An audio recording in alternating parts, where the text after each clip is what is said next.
Bonjour à tous, je vous retrouve aujourd'hui dans une nouvelle vidéo où je vous propose une revue sur le livre Du célibat à la vie de couple de Pauline Jouvet.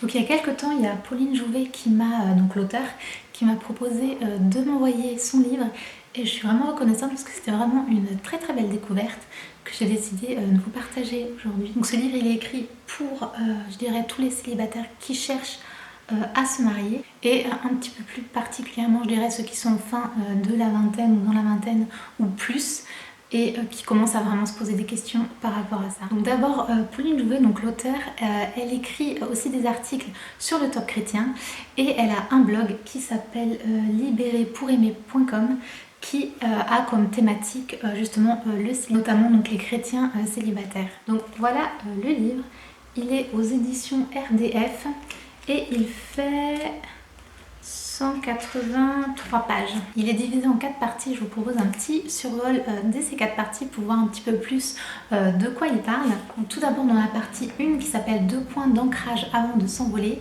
elle va parler de l'amour et ensuite les motivations du cœur. Donc elle va un peu replacer l'amour dans la Bible, comment il est défini.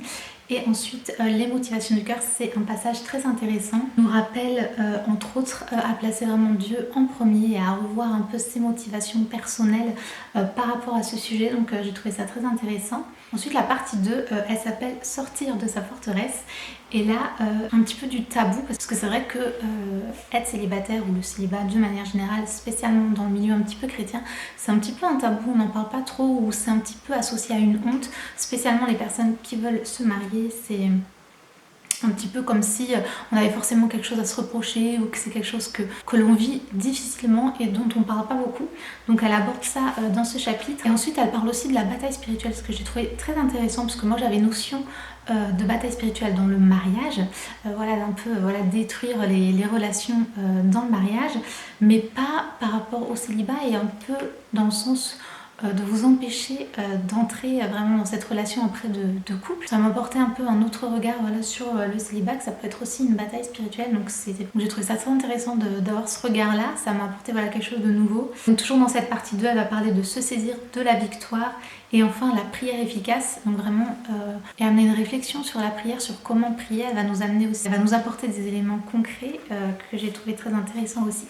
Ensuite, la partie 3, elle va aborder 8 mensonges à briser. Donc c'est un petit peu ces idées reçues qu'on peut avoir, notamment sur le célibat, mais aussi sur le mariage. Et donc voilà, on va en développer 8 et elle va voir d'où ça vient un petit peu ces idées-là et surtout rétablir un peu la vérité par rapport à ces idées. Toutes ces choses qu'on peut avoir parce qu'on nous les a répétées encore et encore, ou alors nos expériences nous ont fait penser que ça peut aussi venir de nos blessures anciennes, etc. Donc je vais vous lire rapidement les 8 mensonges qu'elle va, elle, développer. Donc on a tout d'abord « Dieu va m'apporter mon mari et ma femme sur un plateau ». C'est un peu l'idée que parfois on peut avoir, surtout quand on est plus jeune. Je me souviens quand j'étais plus jeune, je pensais que vraiment ce serait pas compliqué, que dans ma vie je rencontrerais tout d'un coup quelqu'un et bam ça se fera comme ça. Mais parfois c'est pas si simple que ça. Le deuxième, c'est « Je n'ai pas le choix de la personne avec qui me marier », qui est aussi une idée que certaines personnes ont, qui pensent que voilà, Dieu a vu une personne pour elles et qu'ils n'auront pas trop leur mot à dire et que s'ils n'ont pas trop de désir ou d'affinité, ils devront faire avec. Et c'est quelque chose qui peut par la suite poser des gros problèmes dans la relation. Ensuite, on a les désirs de Dieu pour moi sont opposés aux désirs de mon cœur. C'est un petit peu ce que je disais tout à l'heure. Quatrième, j'attends patiemment dans ma tour qu'un preux chevalier se batte pour conquérir mon cœur. Ça me fait penser un peu au conte de fées que beaucoup de filles croient un petit peu à force de lire des romans ou de voir des films, etc. Le chevalier servant qui vient, qui va apparaître, qui va vous sauver de votre vie misérable. C'est pas ça, parce que même si vous rencontrez quelqu'un, si vous avez déjà des problèmes, ça va pas les résoudre, vous les aurez toujours ces problèmes-là, si c'est des problèmes perso. Donc c'est vraiment un mensonge qu'il faut mettre en lumière avant de rencontrer quelqu'un, parce que si vous pensez ça, encore une fois, vous allez avoir des problèmes.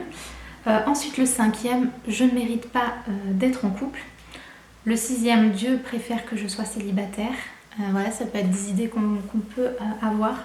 Le septième, c'est l'idéalisation du mariage, toutes ces idées qu'on peut avoir un petit peu comme dans le conte de fées, etc. Voilà, c'est très intéressant. Et spécialement, c'est beaucoup de choses qui sont très intéressantes à connaître et à savoir avant de se marier, parce que souvent des personnes se marient et découvrent les choses après coup et ils sont un peu déçus. Donc voilà, c'est des choses qui sont intéressantes à savoir en amont. Et le 8e qui est c'est trop tard. Voilà, si on pense que c'est trop tard pour nous, ou que soit par l'âge, on pense qu'on est trop âgé, ou que par rapport à notre vécu, bah, c'est trop tard. Voilà, c'est encore une fois un mensonge. Donc elle parle de ces choses-là. Et enfin la dernière partie, la 4e, qui s'appelle C'est parti. Et là on a différents chapitres sur un petit peu le début, donc voilà, cette vie de célibataire, à ensuite passer à la vie de couple. Entre, je vous fais un raccourci, mais en gros c'est ça, on a le témoignage d'une personne par rapport à sa vie. Elle va parler de voilà, la rencontre, ensuite différentes questions. Par exemple, est-ce que je peux sortir avec une non-chrétienne ou un non-chrétien? Elle va parler aussi de la séduction, du rejet, ce côté un petit peu quand on est en relation, que ça met en lumière un petit peu tous nos défauts. Et pour terminer, elle finit par cultiver l'intimité avec Dieu, qui est très important, qu'on soit célibataire ou en couple. Donc voilà, c'est une très très belle découverte. Je vous invite vraiment, si c'est un sujet qui vous intéresse, si vous vous sentez un petit peu concerné par ça, à vous le procurer. Ça m'a rappelé pas mal de choses, un peu l'essentiel, mais aussi j'ai découvert plein de choses dans son livre. Et en plus, on sent vraiment que c'est du vécu, puisqu'elle a écrit quand elle était encore célibataire, qu'elle se posait elle-même toutes ces questions. Donc c'est un petit peu comme si on lisait un peu un témoignage, une copine qui est dans la même situation que nous. Donc voilà, c'est très très... Voilà, encore une fois, je le conseille réellement à toutes les personnes qui sont célibataires et qui cherchent...